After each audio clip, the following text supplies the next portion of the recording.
I, along with our leader of opposition, R. Ashok Ji, and other senior leaders, we are meeting our Honorable President Nitin Nabin Ji, and we are going to submit a report, preliminary report, on cross-voting that took place during recent MLC election. We have taken this matter very seriously, and I also announced fact-finding committee.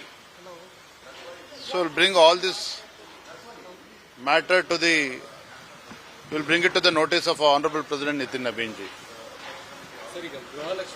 ಹೇಳಿದಲ್ಲ ಗುರು ಮಾತ ನಿಂಗೆ ಏನ್ ಬೇಕಾ ಸಿಕ್ಕಿದಲ್ಲ ಬಿಡಪ್ಪ ಹೇಳಿದ್ರ ಅಶೋಕನ ಹೇಳಿದ್ರಲ್ಲ ಆಯ್ತಪ್ಪ ಯಾಕ ಬಿಡದಿನಲ್ಲಿ ರೈತರನ್ನ ಒಕ್ಕಲೆಬ್ಬಿಸುವ ಮೂಲಕ ಫಲವತ್ತಾಗಿರ್ತಕ್ಕಂಥ ಕೃಷಿ ಚಟುವಟಿಕೆಗೆ ಯೋಗ್ಯವಾಗಿರ್ತಕ್ಕಂಥ ರೈತರ ಜಮೀನನ್ನ ಹೊಡ್ಕೊಳ್ತಕ್ಕಂಥ ಕೆಲಸಕ್ಕೆ ಇವತ್ತು ರಾಜ್ಯ ಸರ್ಕಾರ ಏನು ಕೈ ಹಾಕಿದೆ. ಮಾನ್ಯ ಮುಖ್ಯಮಂತ್ರಿಗಳೇ ಮುತುವರ್ಜಿ ವಹಿಸಿ ರಿಯಲ್ ಎಸ್ಟೇಟ್ ದಂಧೆ ಮಾಡೋದಕ್ಕೇನು ಹೊರಟಿದ್ದಾರೆ. ಇದಕ್ಕೆ ಕಡಿವಾಣ ಹಾಕಲೇಬೇಕಾಗ್ತದೆ. ಬಿಡದಲ್ಲಿರ್ತಕ್ಕಂಥ ರೈತರು ಇರ್ಬೋದು, ರಾಜ್ಯದಲ್ಲಿರ್ತಕ್ಕಂಥ ಯಾವುದೇ ರೈತರ ವಿಚಾರ ಬಂದಾಗ ಭಾರತೀಯ ಜನತಾ ಪಾರ್ಟಿ ಅದನ್ನು ಗಂಭೀರವಾಗಿ ತೆಗೆದುಕೊಳ್ಳಲೇಬೇಕಾಗ್ತದೆ. ಮೊನ್ನೆನೂ ಕೂಡ ನಾವು ಅಲ್ಲಿ ಭೇಟಿನ ನೀಡಿದ್ವಿ.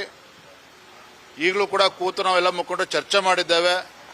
ಮುಂದಿನ ಹಂತದ ಹೋರಾಟ ಹೇಗಿರಬೇಕು ಅಂತೇಳಿ ಇನ್ನೊಂದೆರಡು ದಿನದಲ್ಲಿ ಒಂದು ಹೋರಾಟದ ರೂಪುರೇಷೆಗಳನ್ನು ಕೂಡ ನಾವು ತಿಳಿಸ್ತೇವೆ ತಮಗೆ.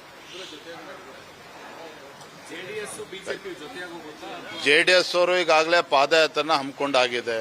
ಭಾರತೀಯ ಜನತಾ ಪಾರ್ಟಿ ನಾವು ಕೂಡ ರೈತರ ವಿಚಾರದಲ್ಲಿ, ರೈತರ ಹಿತಾಸಕ್ತಿಯನ್ನು ಕಾಪಾಡ್ತಕ್ಕಂಥ ವಿಚಾರದಲ್ಲಿ ನಾವು ಕೂಡ ಹೋರಾಟವನ್ನು ಮಾಡ್ತೇವೆ. ಥ್ಯಾಂಕ್ ಯು, ಧನ್ಯವಾದ.